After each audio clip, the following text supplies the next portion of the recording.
Health info and news के YouTube channel को subscribe कीजिए और हमारी हर आने वाली वीडियो के नोटिफिकेशन के लिए बेल आइकॉन प्रेस करना ना भूलें।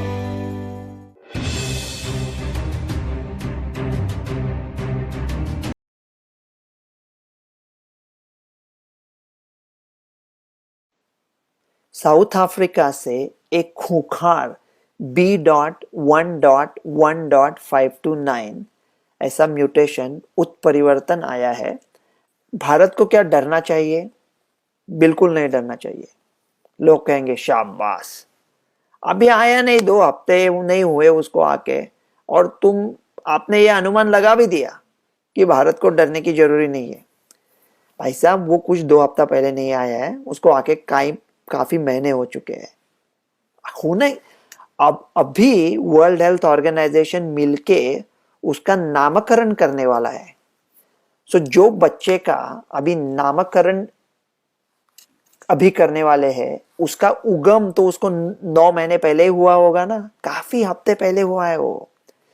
और अगर ये म्यूटेशन सचमुच इतना खराब है, खूंखार है, डरावना है, तो अभी वो भूचाल की तरह साउथ अफ्रीका में टूट क्यों नहीं पड़ा है? साउथ अफ्रीका में वैक्सीनेशन बहुत कम है। जिनको दोनों टीके लगे हैं ऐसे सिर्फ 23.8 लोग हैं, और एक टीका लगा है ऐसे 28.4% लोग हैं। जोहानसबर्ग साउथ अफ्रीका, दुर्भाग्यता से आप वहां गए हो, बड़ी खराब जगह है, मतलब सिर्फ डरावनी जगह है। वहां पे कुछ प्रॉब्लम आया तो हड़कंप मच जाएगा।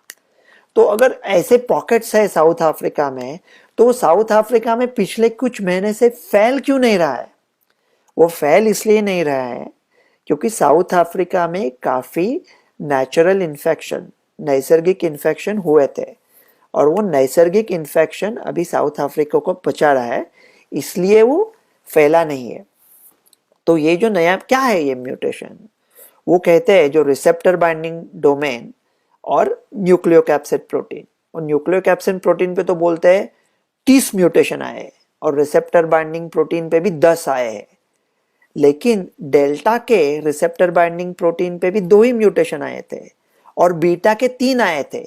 फिर भी डेल्टा ने बीटा को मात दे दी। तो ऐसा टोटल नंबर से कुछ नहीं होता, और कभी कभी म्यूटेशन इतना खराब होता है कि वो लोग दुर्भाग्यता से मर ही जाते हैं होने के बाद, तो फिर वो फैला नहीं पाते। तो सब म्यूटेशन बुरे नहीं होते। ये म्यूटेशन, क्या ये, सबके मन में एक ही सवाल है कि क्या ये वैक्सीन को चकमा देगा या नैसर्गिक इन्फेक्शन को चकमा देगा? मेरा मानना यह है कि अगर ये बदल भी जाता है तो नैसर्गिक इन्फेक्शन को चकमा नहीं देगा, थोड़ा देगा लेकिन ज्यादा नहीं देगा। वैक्सीन को थोड़ा सा चकमा देगा, लेकिन फिर भी वैक्सीन आपको सीरियस डिसीज से बचाएगी, ये अगर थोड़ा बदल हुआ तो भी। और अगर आप कुछ नदी पार करना चाहते हैं और आप तैरना नहीं जानते, और अगर आपको कोई लाइफ जैकेट है जो पहले 90% प्रभावी था, अभी 70% प्रभावी है, तो लेंगे ना, क्योंकि आपको तैरना ही नहीं आता। तो वैक्सीन अभी भी फिर भी लेना चाहिए। और साउथ अफ्रीका में ये जो केसेस दिख रहे हैं वो सब यंग लोगों में, और यंग लोगों में साउथ अफ्रीका में वैक्सीनेशन लगभग है ही नहीं अभी। तो आप पूछोगे अभी यूरोप में कैसे से आए हैं, कनाडा में बढ़े हैं, थोड़े अमेरिका में बढ़े हैं, क्या वो ये म्यूटेशन की वजह से है? ये पूरी दुनिया में ऑलरेडी फैल चुका है? नहीं, क्योंकि ये म्यूटेशन का डर हमें ये है कि ये वैक्सीन को चकमा देगा। लेकिन अभी भी जो पूरी तबाही मची है, जो हॉस्पिटलाइजेशन, आईसीयू सब हो रहा है, वो ज्यादातर के अनवैक्सीनेटेड लोगों में ही है। तो अगर वैक्सीन आपको बचाती है तो फिर डर किस बात का? तो ये अगर म्यूटेशन आया तो इससे हमें कौन बचाएगा? डेल्टा।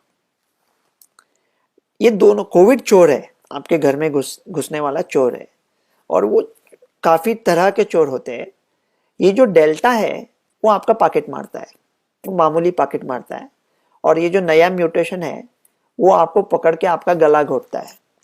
लेकिन इसमें एक पेचीदा बात ऐसी है कि अगर आपके जेब में आपका वॉलेट है ही नहीं, बटुआ है ही नहीं, तो वो जो दूसरा म्यूटेशन है वो आपका गला नहीं घोटेगा। क्यों घोटेगा? क्योंकि आपका गला घोट के उसको कुछ मिलने वाला नहीं है, बटुआ तो नहीं है।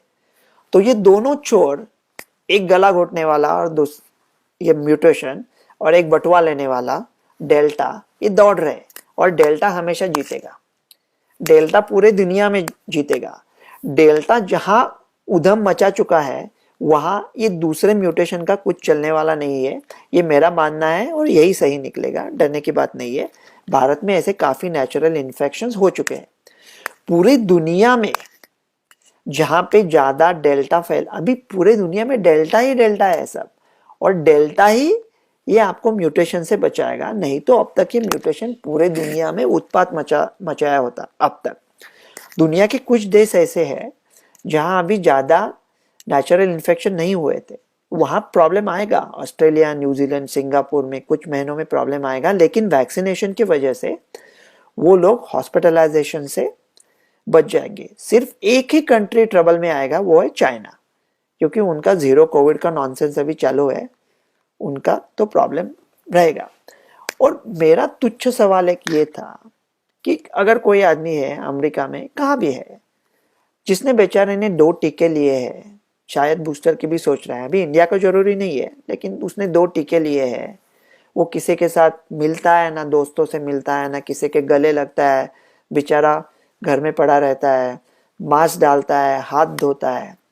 अभी आप उसको कह रहे हैं कि आप सावधानी बरताए, तो अब आदमी करे क्या और क्या करे? 2 टीके ले लिए, किसी को मिलता नहीं, मास्क डालता है, तो अभी और क्या? अब उससे क्या उम्मीद रखते हो आप?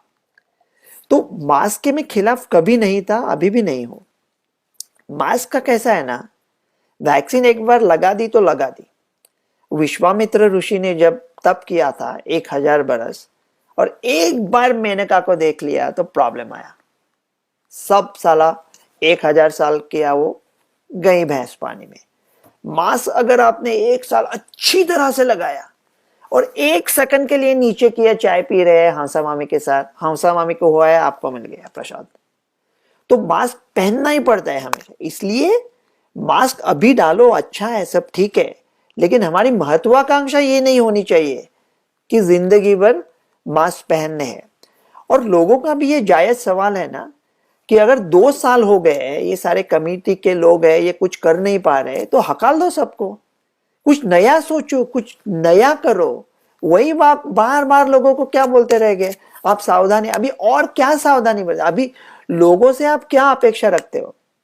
अगर आप भारत में हो तो चैन से रहे, सुकून से रहे, इत्मीनान से रहे।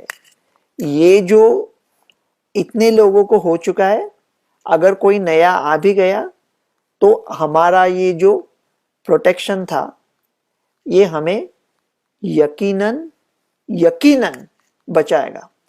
सो डरने की कोई बात नहीं है।